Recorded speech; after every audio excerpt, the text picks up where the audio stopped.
حاجه بس بيزك تفهمك ايه الفرق بين الماضي التام والماضي البسيط. طيب انا دلوقتي عندي رابط، جماعه الرابط اسمه رابط عشان بيربط بين جملتين. ادي جمله واحد وادي جمله اتنين. جمله واحد تتكون من فاعل ومفعول. طيب الجمله الثانيه تتكون من فاعل وفعل ومفعول. طيب زي ما احنا عارفين لسه قايل لك ان الماضي التام هو الحدث الاول. طيب هفترض ان الجمله دي هي الحدث الاول. الحدث الاول بيجي بعديه حدث ثاني.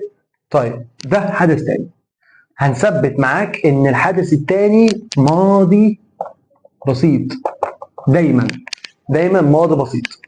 والحدث الاول هو الماضي البسيط هو اللي سمح للحدث الاول ان هو يبقى ماضي ويتم ويبقى الاقدم، عشان كده سميناه ماضي تام. تاني، الماضي البسيط الحدث الثاني دايما ماضي بسيط، هو اللي خلى ان الحدث الاول ان هو يحصل ويتم، عشان كده سميناه ماضي تام. عشان كده ده اقدم زمن في اللغه الانجليزيه. وصلت.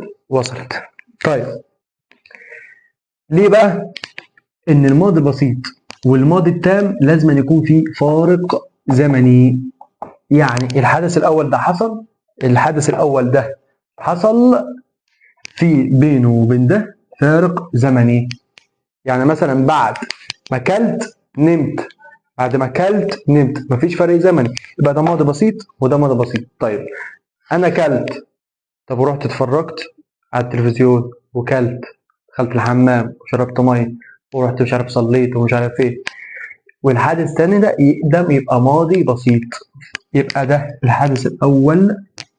الحدث الاول هو يحصل ويتم، يبقى اللي سميناه ماضي تام عشان هو الحدث الاول.